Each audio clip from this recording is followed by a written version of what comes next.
Vendredi 10 novembre, calendrier économique, Michigan Consumer Confidence à 16 h, somme du calendrier. Donc la clé est de comprendre qu'on est dans un rallye hausse, voire un début de bull market, dont les baisses et RB50 redeviennent d'excellentes opportunités d'achat. C'est le retour du deep buy. Donc s'il y a un rebond sur un plus bas ou un RB50 et que les acheteurs se montrent, il faut suivre. En plus, le vendredi, souvent, il y a des journées up only. Donc, en tant qu'acheteur, là, je redeviens acheteur sur tous les dips, les rebonds sur les bas de rang, les RB50. Et là, en tant que vendeur, il vaut mieux faire une pause. Donc, les grilles de la journée, c'était déviation BJP, rebond BJP -1, rebond sur le bas de l'indice, retest RH50, voire PHH. Et sinon, le rallye hausse ou bull market vendredi up only. Donc les deux erreurs là, c'était le cash out, donc je sors de position sans raison, normalement, et le sizing. Là, les signaux que je connais reviennent, donc là, il faut attaquer avec sursize, sur risque, et même en M5. Donc là, ici, à 15h30, là, c'est pas un signal, un pendulaire, ça c'est pas un signal. Là, pareil, c'est pas vraiment un signal. Là, j'avoue que j'essaie d'inventer un rejet mi-VHB retour BJP, donc ça faut faire attention à ce genre de choses. Plus de l'impatience qu'un vrai signal.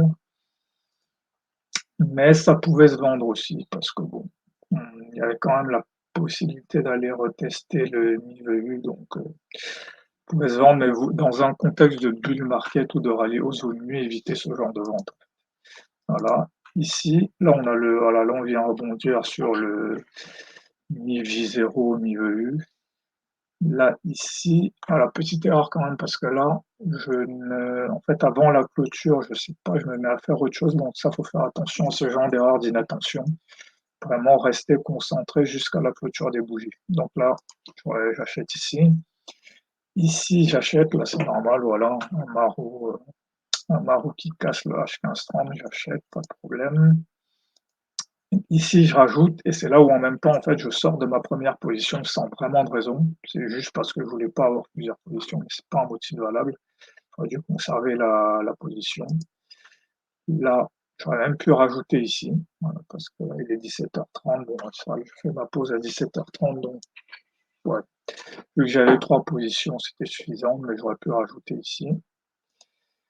Là, bon, je suis en pause, donc pas de position, mais voilà, ça, je retrouve mes positions asymétriques, des dojis qui ne reviennent même pas tester les fair value gap. Ici, je peux voir que là, j'aurais pu mettre un ordre ici, dans ce fair value gap. Donc voilà, là où ici on arrive sur AJP, pareil.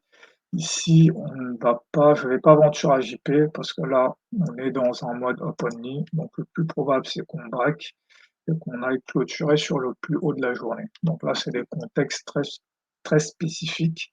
On peut voir qu'ici, on est revenu tester le bas de lundi. On a eu un double bottom et là, on est en train de repartir à la hausse. Donc très probable d'avoir une journée en mode up only. Donc voilà, en plus là, j'ai le test de AJP, tentative de reversal qui échoue, on repart à la hausse. Donc ici, j'aurais pu acheter ici. Voilà, on voit aussi, là, je vois aussi que l'heure est importante parce que là, ça se passe à 19h. Et à partir d'ici, pareil, je peux continuer à acheter sans problème jusqu'à la fin de la journée. On clôture sur les plus hauts de la journée. Donc là, à partir de maintenant, en fait, il faut que je refasse attention au sizing. Donc, les entrées maintenant, les SMI bougies.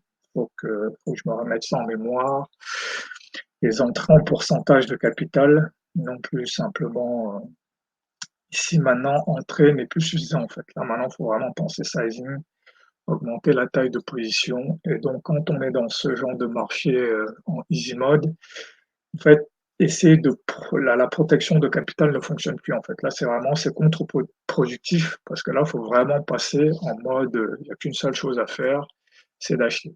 Et cette journée, je peux retrouver une journée similaire le 27 juin. En fait. C'est à peu près le même type de contexte de journée. Donc voilà pour cette journée du 10 novembre.